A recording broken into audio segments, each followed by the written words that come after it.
Welcome to Green Dot Daily, live from the Action Network studios in New York City. I'm Charlie DiSturco, live every weekday at 3 p.m. Eastern on the Action app. And if you're watching on YouTube, give us a like and maybe subscribe. Help a follow Paisan out. It's a great week to be a New York sports fan. The Mets, Yankees off back-to-back series wins. The Knicks secure the number 2 seed in the Eastern Conference after Sunday's overtime win.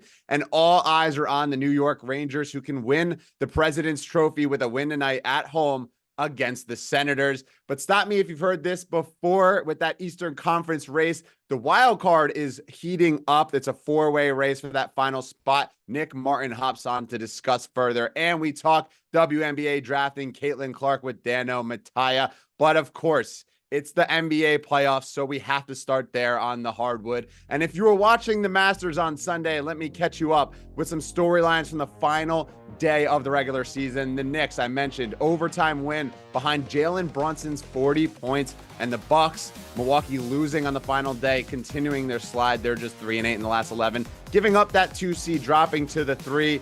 The Lakers, meanwhile, have secured the 8 seed in the West in that first play-in game. They're 11-3 over the last 14, and they don't have to play a win-or-go-home against Golden State. And then the 76ers. Joel Embiid did not play on Sunday, but the Sixers have won 8 straight and have not lost since the reigning MVP has returned to the lineup after missing some time. And with that, I may be running the show, but we're heading to the Oval Office in Denver, Colorado. Matt Moore's weekly State of the Union address. My fellow NBA fans, we made it. We're through the regular season. The playoffs are here. Very excited to bring you the good, the bad, and one other thing this week. Let's start with the good. How about the Phoenix Suns? They survived a murderer's row of scheduling to finish the season. So many predicted that they would drop out of the playoffs and into the play-in bracket, but instead they pulled into 6 with a win over the Wolves on Sunday. They went 23-12 this season. That would be 4th best in the Western Conference, with the big 3 of Bradley Beal, Kevin Durant, and Devin Booker, along with Yusuf Nurkic and Grayson Allen, who just got himself $70 million. Not bad for a year's work. They've now got a favorable playoff lie with the Wolves, who they're 3-0 against this season. Then Denver, if the Nuggets advance, who they are now 2-0 in their last 2 against, both in Denver, with a real chance of making the finals. The Suns underperformed all year and were maddening, but they got it together late, and now things are breaking their way. As for the bad, I've got 2 this week. The first is Charlie DiSturco for acting like no one paid attention to the NBA when the Masters were on. Who won? I don't even know who won. The other bad, though, is the Cleveland Cavaliers. What the fuck, Cavs? They led by 13 points with 10 minutes to play versus the Charlotte Hornets. If they won, if the Knicks lost, they would have gotten the 2 seed. And yes, they might have played the Sixers or the Heat, but you get home court until the last round of the playoffs versus a play-in team, and then probably the winner of Knicks Magic, which would have been a pretty tough one. Instead, they put in a lineup that the G League would find abominable, that Summer League would turn its nose at. They wind up losing that game, very clearly turning the Jets around on that one. They would have secured, after the Knicks won in overtime, they would have gotten the 3 seed, which means the Cavs could have gotten the Pacers and made the Knicks play whoever were going to face the Cavs or the Sixers and the Heat in the play-in tournament. They would have gotten a great playoff spot, but instead they were so worried about facing the Sixers or the Heat in the play-in tournament that they gave themselves the 4 seed, and now they're going to get Boston in the second round. More than that, though, you had an opportunity to win a game, get better seeding, cash the division bets for those of us that bet them, by the way, and they simply chose not to. This kind of behavior is the kind of thing the basketball gods will not forget. I think the Cavs are going to be in trouble versus the Magic for other reasons beyond this, but it's bad vibes absolutely for the Cleveland Cavaliers. I agree with you in the bad being the Cleveland Cavaliers because they just did not try purposefully losing that game. Also bad on you because Scottie Scheffler won his 2nd major in easy fashion. One of the greatest. He's becoming the next Tiger Woods of our generation. But I will say the good here, at least in my opinion, I know no one really asked, is that we're in playoff basketball mode and we finally have teams playing to their fullest potential and trying in the games, because that's what I think makes most entertaining basketball. But I'm curious, you mentioned the WTF with the Cavaliers.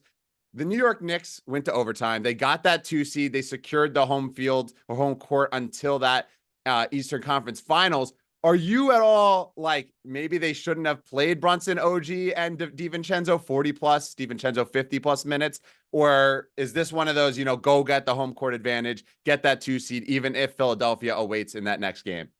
I think it's fine. Here's why. I think if you talk to players, so much of it is about the cumulative effect of these things. You're not going to suddenly have these guys be like, no, I feel great because I only played 30 minutes instead of 38. It's not how this works. It just doesn't. Yes, playing them across the entire season the way Tibbs does tend to wear them down. That's a problem. But like the final stretch here, you needed to win because you had real opportunities to get the 2 seed, which is a great spot in the playoffs. And honestly, I appreciate the Knicks for taking these games seriously, for actually being professional basketball players and be like, no, we're paid to win. We're paid to compete.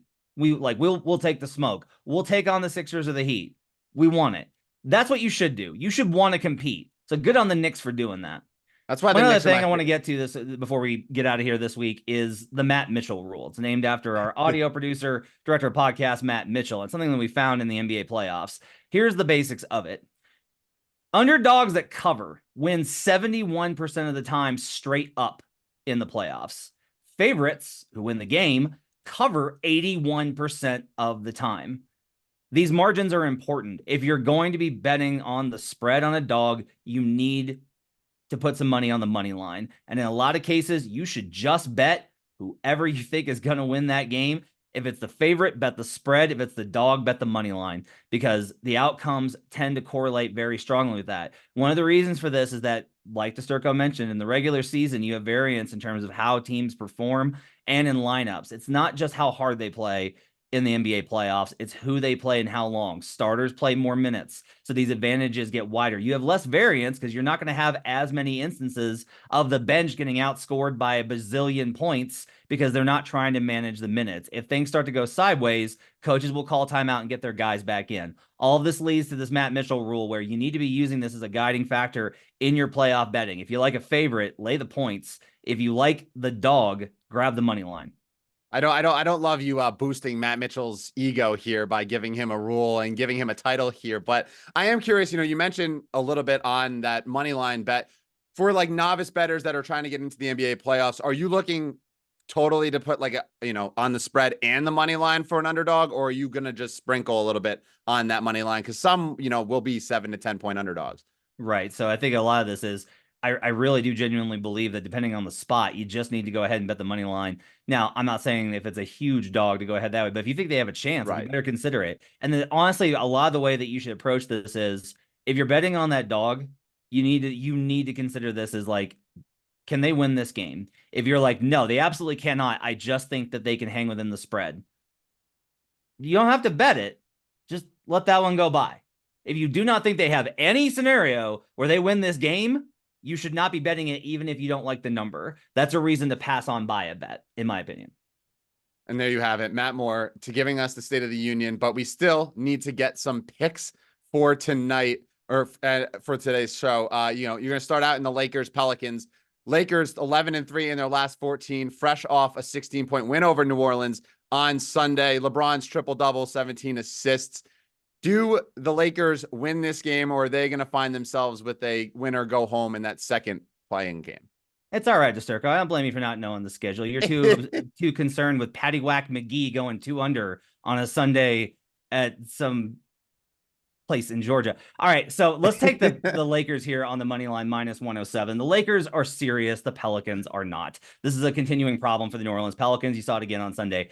Every single time the Pelicans are in a showcase game where the spotlight is on them, they get absolutely run out the building. They get bodied, they get bullied, they get embarrassed. This Lakers team has a gear the Pelicans cannot get to. The Lakers are going to stay in New Orleans because, well, they were just there on Sunday and they're going to play again on Tuesday. So they're not going to have the rest disadvantage of travel. Now, that does mean that they're spending 72 hours in New Orleans, which makes me a little nervous. Definitely don't like the prospect of NBA players spending 72 hours in New Orleans in hotels, etc. But with LeBron at the helm, you've got to have confidence in this team. It's a veteran squad. The Pels simply do not match up. We've seen a huge line movement on this game where from game the game on Sunday was 4.5. It opens Lakers +1 or +2, where I grabbed it. It's now down to +1. Lakers going to be favored by the time that this thing tips off. You can go ahead and lay it with the Lakers here. The Lakers are going to win this game. They're going to take care of business, and they're going to face the Denver Nuggets in the first round. And then that other playing game on Tuesday is another game that you mentioned, line movement for the Lakers. The Golden State Warriors as well, 1-point favorites. Now their line is shooting up with sharp money coming into 2.5. Are you still buying the Warriors here against the thin Kings rotation, or is it time to buy back on Sacramento? Yeah, the Kings have given them trouble. The problem is when I started looking at some of the numbers, it kind of plays out like this, where Monk, who is out for the year, and Kevin Huerter, who's out for the year, were two big factors in their wins against the Warriors, both this season and last. Their on-court numbers were very good. They struggle in the minutes without both of those guys. That's enough to go ahead and get me here to Golden State -2.5. I project this at 1.5 here for the Warriors, but I'm willing to go ahead and take the extra point based off of both the Matt Mitchell rule, because this is a postseason game, and those injuries, I think, get this into range. The Kings have had just a nightmarish end of the season. Those injuries are really devastating. And while Sacramento historically has been really good at home, they haven't been good as of late this season. And that's a real problem versus the Warriors, who have been a great road team. And this is not even necessarily that big of a trip for them. They can just make the drive. So I'll take Golden State -2.5. I think we're going to get Warriors Pelicans for the 8th spot in the West. You don't have to convince me otherwise to bet on LeBron James and Steph Curry in the NBA playoffs. You might have to convince me to carve out time in my night to watch both those games. But Matt Moore, thank you so much, and enjoy the NBA action tomorrow. Have an okay day, Charlie DiSturco. And we're going to stick on the hardwood here and take a look at the Eastern Conference playoff odds. You heard Matt Moore talk about the bad and the Cleveland Cavaliers. Their loss on Sunday, giving them that 4 seed and a tough schedule has put them all the way to last of the 6 teams here, listed at 16-1 alongside Miami. The Knicks getting that 2 seed, though, they have to go against, most likely it is, Philadelphia 76ers. The 76ers, interestingly enough, still have to play in the play-in game before they even get out, yet they have the 3rd shortest odds. And of course, we can't go without mentioning the Boston Celtics, -175 to win the East. It seems like it's their conference to lose. With that, we bring in Brandon Anderson, an NBA analyst and one of the best when it comes to futures betting here. Brandon, I want to talk about the Celtics. They enter as the 1 seed, the obvious minus number in front of them for the Eastern Conference, and the playoffs haven't even started yet. Let's talk about them. They went to the Eastern Conference Finals last year. They went to the NBA Finals the year before that. It feels like their championship or bust this season yet again. How are you looking at them in terms of a futures market? Can you even bet into this number at all? Yeah, -175 is wild. I mean, we got 10 teams left in the East. They are the favorite, the clear favorite versus the field. But look, they were 64-18. They're 14 games ahead of this 2 seed. The 2 seed is 14 games ahead of the 10 seed. So the entire rest of the playoffs is the same gap from each other as the Knicks, the 2 seed, are from the Celtics. Boston finished with the 3rd best point differential ever. The Jordan 96 Bulls, 97 Bulls, my Chicago Bulls, the only teams with the better net rating. So I did a little historical study on this. We know about the recent failures. We got to call it failures, right? The Celtics want to win titles, the recent failures of the Celtics. But this is a little different team. They have not been this dominant in the regular season. So I have an article up at Action Hour today looking at what I'm calling juggernauts. Regular season teams that finished the year at least 10 games ahead of the conference. And again, the Celtics finished 14 games ahead. That ties for the all-time record. So since 1984, so 4 decades of data, we have 12 juggernauts. Now, you know these teams. It's those 2 Bulls teams we just mentioned. It's the LeBron Heat in 2013. It's the Warriors in 2015. It's Celtics and Lakers all throughout the 80s. Like, there's a bunch of those teams. So what happens when those teams totally steamroll the conference? How do they do in the playoffs? Well, pretty much what you think, it turns out. There's a reason to remember the teams, right? 10 out of the 12 juggernaut teams won the conference. That's 83%. So by betting odds, that's -500. We're getting -175 here. History says that's still a good number to bet into. The only 2 that didn't win the conference, the 86 Lakers and the 2006 Pistons, they still made the conference finals. They lost to the 2 seed. They lost to just a superstar performance and the next best team there. So all 10 teams that made the finals won the finals too. 100% win rate once they got there. History basically says we should treat this team as the juggernaut they look like. Boston also got lucky with the way that the bracket broke. They get Cavs Magic in the second round. In my opinion, that's effectively a bye week in the second round, a bye 2 weeks, right? So look, if you are a futures better that says, I don't really want to watch the NBA. I want to watch some golf, some baseball. Just give me one futures bet, one bet right now. What should I do? There's no doubt about it. The Celtics are the best team and are probably underpriced as the favorite. But history does say it might not be easy. There might be a better time to invest later. I'm not saying the Celtics are my bet, but if you're making one bet, they have to be the team. Yeah, you can't blame someone for wanting to bet this team to make it to the NBA Finals, considering that they've made light work of the entire NBA all season long. Now, you mentioned that's one bet to make, not your bet in particular.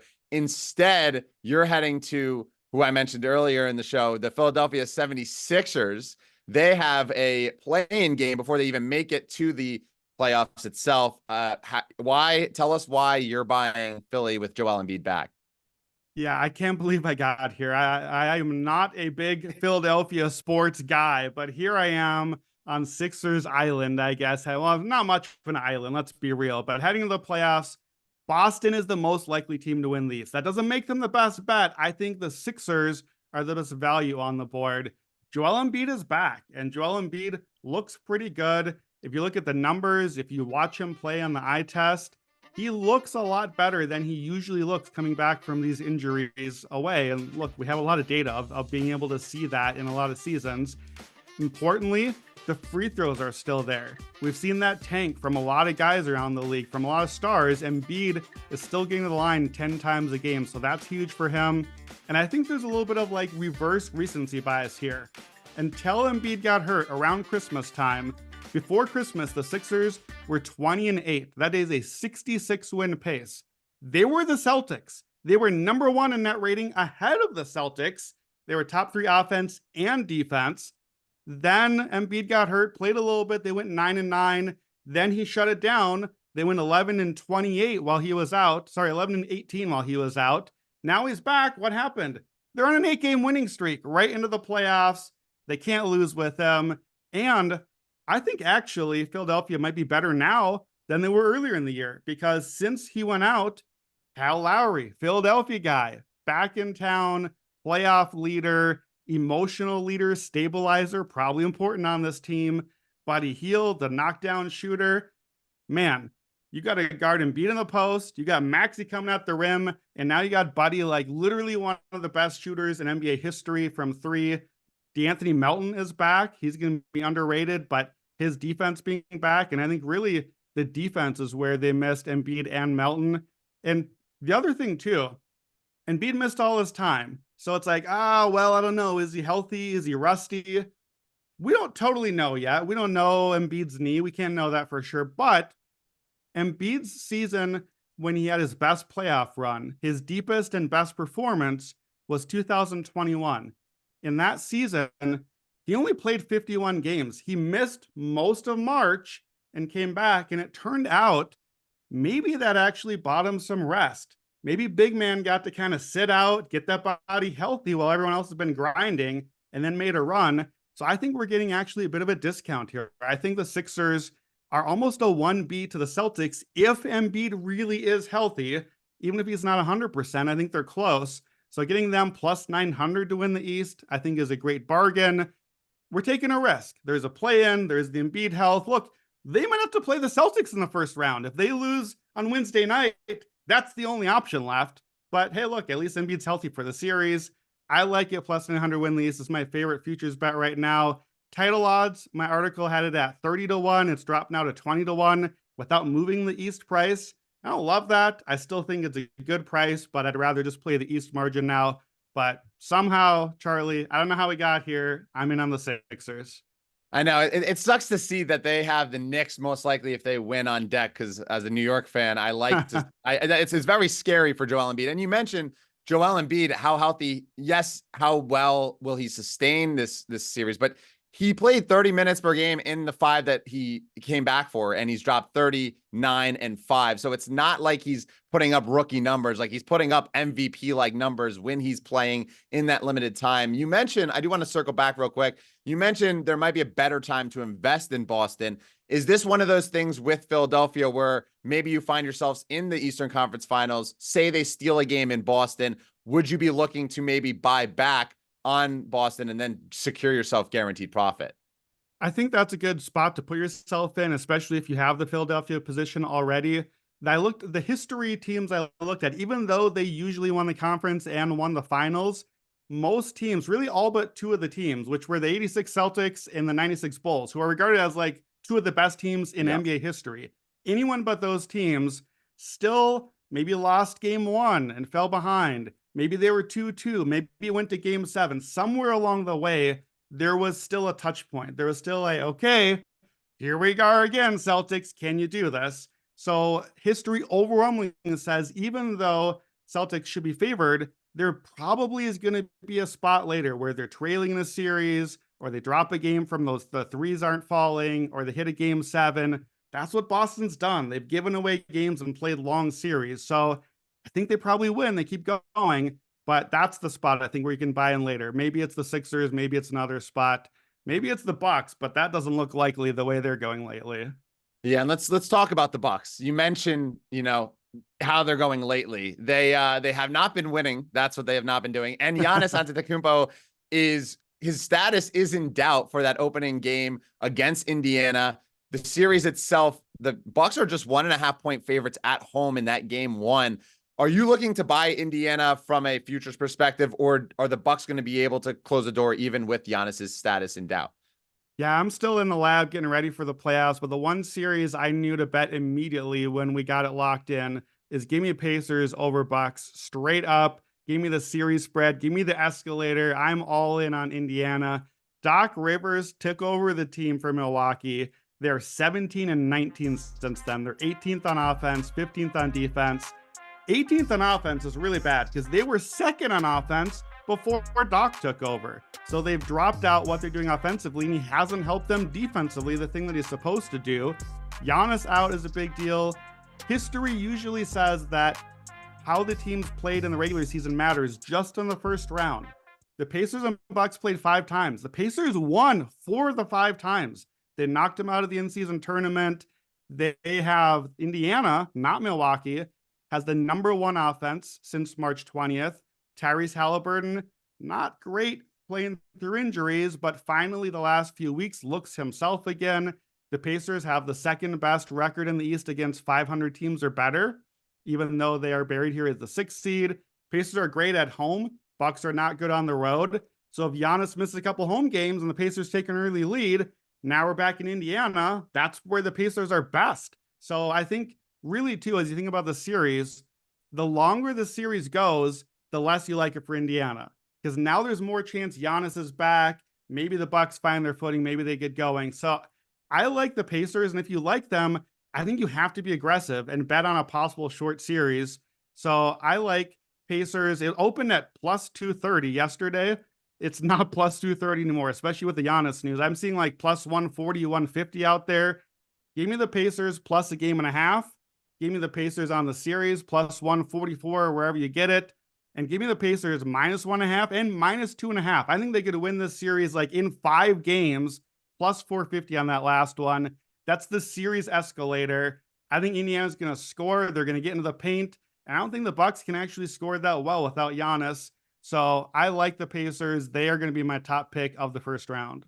Man, I love this. You come on after a long time away from Green Dot Daily. You come in, you say, bet the Sixers, not the Celtics. You come in and you give me an escalator ladder of Pacers series against Milwaukee. Nothing scarier than that. But Brandon Anderson, thank you so much. Love this look. Best of luck. And I'm sure we'll be talking to you soon. Thanks, Charlie. Over to the NHL, and we're finally near the finish line of what has been a hard-fought month and race for that second wild card spot in the Eastern Conference. The Washington Capitals are currently in, but the path of difficulty remains top tier. The Caps are the third worst goal differential in the East, but have managed to stay afloat, ending with a home game against Boston before hitting the road to take on the Flyers, also with 87 points, but one less game in hand than everyone else. The Red Wings, they're the current favorites at plus 120, given their path. Detroit, home and home with the Montreal Canadiens, who sit second to last in that Eastern Conference.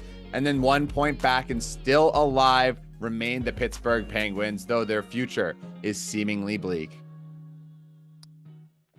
With that, we welcome in my friend Nick Martin to the program. Nick, we've talked about this Eastern Conference for weeks now. The race has been close throughout. Somehow, with the final 2 games, 1 for the Flyers left, we're still in it. There's so much that can go on over the next 48 hours or so. Break down just, who you think is going to end up on top eventually, and also just how difficult each team's path is.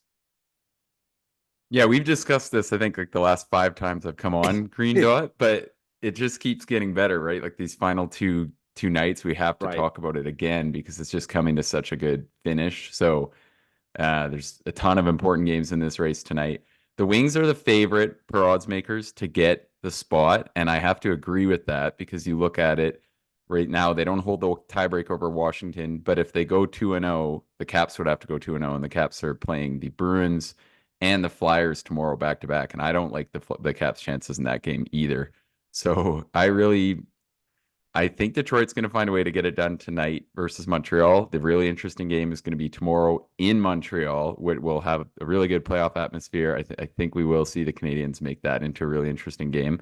So that'll be one to circle and watch. I think it's not out of the realm of possibility for Philly to get in if Detroit gets shocked tonight, but still. So I'm kind of expecting it to, I feel like, be Detroit. And then the Penguins, got to touch on them too. They have the Preds and the Isles, so it's very possible they could go 2-0. So yeah, the way I'm kind of looking at it, expecting Detroit.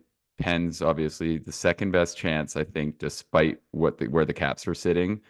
And then the Flyers they're going to need a ton of help, but I do feel like they're going to get it done tomorrow versus Washington. So yeah, there's a lot of stuff up in the air. I think Detroit obviously has the inside track, despite the fact that they enter tonight's play behind in the race. And yeah, who knows how it's going to go for whichever team happens to find a way to get it done anyways.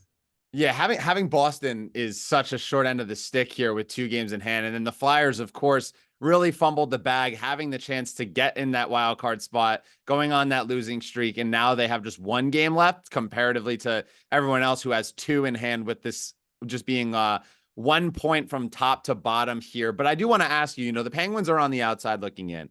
They have Nashville and then the Islanders on deck. Are they the most dangerous team of the 4 here? Like, if they get in, is that like a nightmare for, say, the top seed to face? I don't think any of them can be viewed as like a nightmare for the top seed to face. Okay. I think the Pens are the best marginally. They beat Detroit last week in a really competitive game. I think they'd be the one that's maybe not a complete tap in, and the Wings have been playing better too. I think the Caps would be as close to a bye as you can get right now. The Caps don't have Sandin and Nick Jensen, and they've both been quietly important. Having a reasonable defense core has been one of the reasons the Caps have kind of hung around.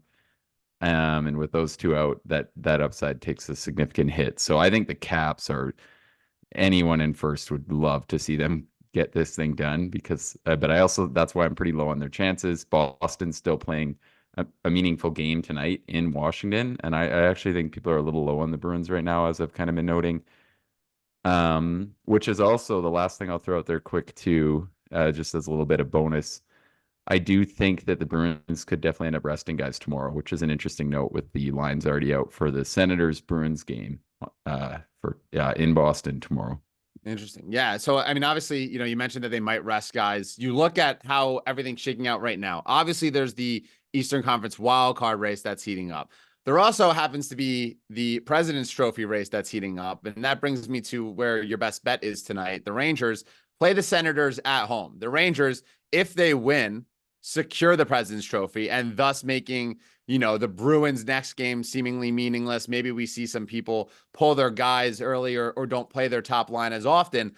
Obviously give me your best bet here. Maybe talk a little bit just about everything in general when it comes to how much the motivation is going to be there for maybe the Rangers per se. Obviously the Bruins tonight is such a meaningful game because if the Rangers slip, they're still on the outside. There's an outside chance they can win the President's Trophy. Yeah, I think the motivation has picked up a little bit here with the Islanders sitting in third, looking like a somewhat more formidable side than it was a couple of weeks ago when people were talking about how whoever finished second would probably arguably have an advantage. So I think there is some legit motivation there, and you get home ice, which teams always, there's so much talk about it, even though, as we'll get into later in the week on line change, it really hasn't actually mattered. If you look at the statistics, home ice has been significantly overvalued dating back to about 2017. So I think we'll see them bring it. I think that we'll see them play out the stretch interesting or effectively. But what's interesting to me is that we're going to hear about that President's Trophy curse yet again.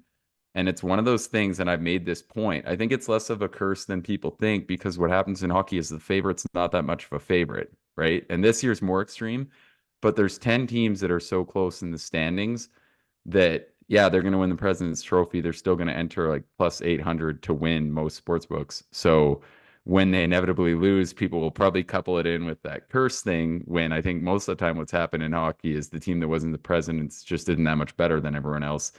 And that it's also just hard to control the result entirely when you get in the playoffs. So they'll definitely have that added pressure. We'll be hearing about that President's Trophy curse for whichever team does win it. And I think more than ever this year, it's not going to be much of an indicator on who actually is the best team when they're all finishing, 2 points apart and there's like 9 or 10 co-favorites, more or less. So yeah, it's a really crazy stretch. And I think it shows how great the playoffs set up to be this year, because there's just so many favorites that are priced evenly. I'm already thinking it's gonna be really hard to break it all down and really come up with compelling arguments for one team or the other when we really dive into it. Right. It really seems like there's parity right now from the top teams, and it's kind of hard to find who's going to come out on top. But that's where, the craziness of the playoffs will come into play. That's where you make, that's where you get paid to be the expert. And I'm here to ask you, the important questions here. But let's talk about tonight's game, the Rangers and the Senators. The Rangers obviously win, and they win the President's Trophy. So they're going to be throwing out Igor Shesterkin, and that you have a prop play that you like on Igor tonight.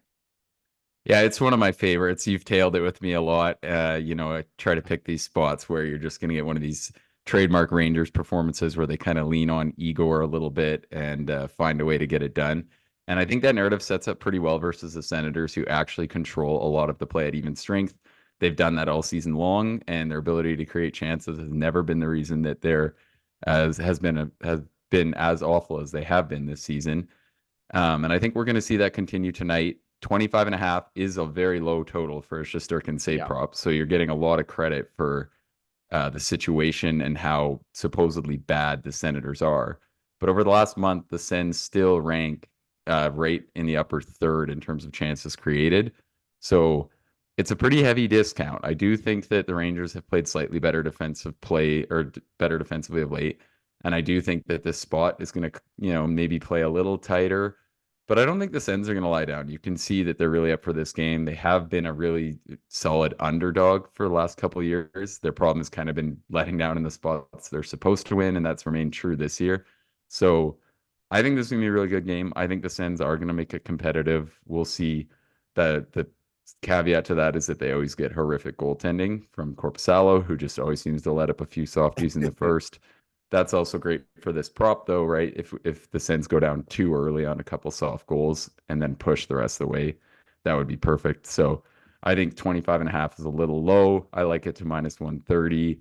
It's out there at minus 120 on DraftKings and FanDuel right now. So I think that. I mean, you tell me to bet Igor Shesterkin saves props. I usually listen every single time. It does feel a bit low considering normally we're in that 28 to 30 range. It's a must-win game for the Rangers to win that President's Trophy. It just feels like they're going to be leading at the end, and that's going to lead to more Senators attacks. So Best of luck today, Nick Martin. Enjoy the next couple of games. Obviously, I know you're going to be busy, and we'll see you again very soon here on Green Dot Daily. Awesome. Thanks, Charlie. Back over to the hardwood, and the WNBA draft is tonight at 7:30 p.m. Eastern time in Brooklyn, New York. All eyes are on Caitlin Clark as a two-time National Player of the Year and NCAA all-time leading scorer gets drafted tonight. For more on this, we bring in our women's basketball analyst, Dano Mataya, to talk more. I think there are a few things as certain as Caitlin Clark going number one. It's like Victor Wembanyama to the Spurs. You know, the Fever have the number one draft pick right now, but I'm curious your thoughts altogether on the women's side of things in the WNBA draft, given what we've seen in the last month and a half with the women's college basketball, putting up absolute numbers in viewership and commotion. Yeah, absolutely. I mean, Caitlin Clark is part of the most watched games of all time from a women's basketball standpoint. And then you take into account that the women's national championship was watched more than the men's in terms of 18.7 million viewers. So the previous high for a WNBA draft was only 600,000 viewers. I think it's going to be shattered tonight. Caitlin is just that marketable, that incredible of a player. First women's basketball player to be on SNL this weekend. So I expect a lot of eyes to be on number one, and the rest of the draft class is also amazing. So exciting.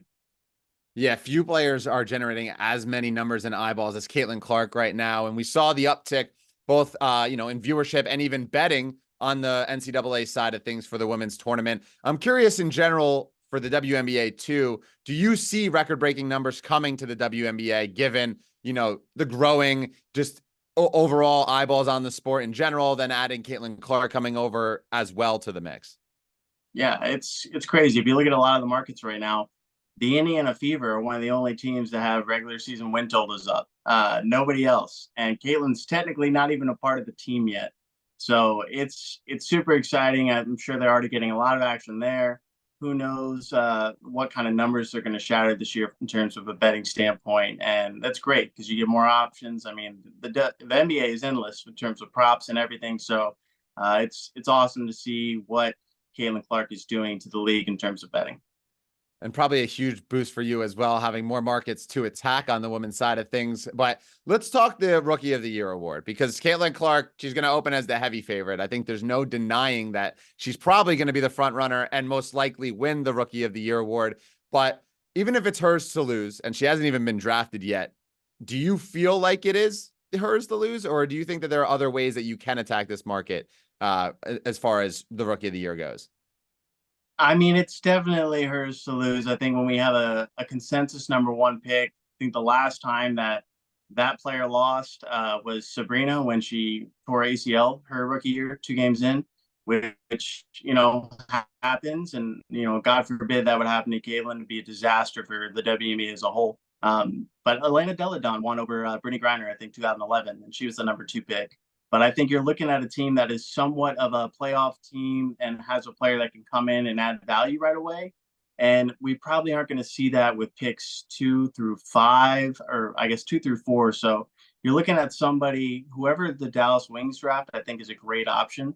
It could be J.C. Sheldon, could be Rickea Jackson. But yeah, the odds for Caitlin are going to be very Wemby-like for sure.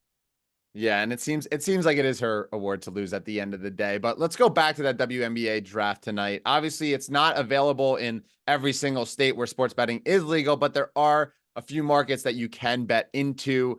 Give me your favorite bets for this tonight's draft. Yeah, I mean, everything is going to hinge on what happens at number 3. And right now, from everyone I'm talking to, GMs, et cetera, it seems like the expectation is Camila Cardoso is going to go to Chicago Sky, which would leave the 4th pick to the Los Angeles Sparks. And I think they might take Aaliyah Edwards from everything that I'm hearing. And right now that's plus 2,000 over at FanDuel. So I do want to sprinkle a little bit there. And then from there, the player who's dropped from the expected number 3 position, I would take Rickea Jackson, I think, at plus 1,600. Great value for the Dallas Wings at pick 5. Of course, things have moved like crazy from all the random bets that have happened in these states, but I think there's some definite value because we could see a world where that definitely happens. I love to hear it. Nothing better than getting to turn on the draft, watch Caitlin Clark go hopefully number 1 overall, and then having just a few picks later, some 20-1, 16-1 futures to sweat out. But Dano Mataya, enjoy the draft tonight. Best of luck on these picks, and we'll talk soon. Absolutely. Thanks for having me. And just a reminder that any picks we give out here on the show, like the ones you heard from Dano just now, you can easily reference by following Green Dot Daily at Green Dot Daily in the Action app. We keep track so you don't have to.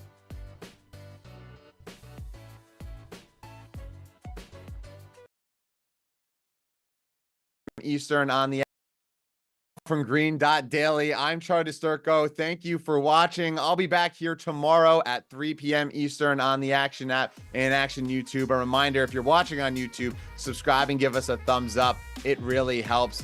I'm out of here right now, but we do have a special sneak peek at the second episode of our series Franchise Mode with Johnny Manziel and Kurt Bankert.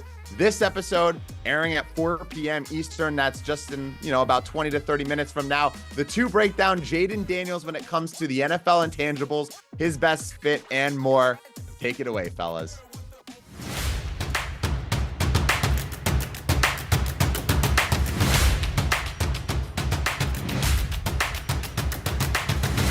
He's the player I'm most excited to watch come preseason, come early in the season. Because look, he's that Lamar Jackson type of player as a runner. He can do things that other people can't do on the field. He does things that you were able to do on the field that other people at your time were not able to do. And that's just one aspect of his game. Like you said, he also was a really good passer. 72% completion percentage, 3,800 yards, 40 touchdowns, 4 interceptions. He took care of the ball really well. He couldn't have statistically done any more this season to cement himself as a top pick. Let alone when you actually flip on the tape, how he does it, it wasn't like erratic. It was pretty precise. He's good down the field thrower. He picked and chose his times when to throw the ball, when not to. And I think the most impressive part of it, it wasn't like he ran the ball 200 times to get 1,000 yards. He had 1,100 yards on 135 carries. It was 8.4 yards a carry. And even if he does a fraction of that in the NFL, he's lethal with his feet. And I think sometimes when you get these mobile guys, people try to discount their arms for whatever reason. You could watch just his passing tape and say that he's going to be a top 10 pick off of his passing tape. So for me, how dynamic he is really awesome to watch. And I think he's got the highest potential, I think, out of anybody in this draft. Yeah, I would agree with you on that he probably has the highest ceiling out of anybody that's going to come out of this draft class. Obviously, that's hard to say with Caleb being in the class. Nevertheless, looking just at his career and what he's done, I mean, he's played 55 games. So when you get to the point of about his frame or his durability or running the football, I mean, he's rushed the ball 617 times in college for 3,300 yards and 34 touchdowns. So, I mean, the guy has taken a ton of hits, obviously at the SEC level the last 2 years.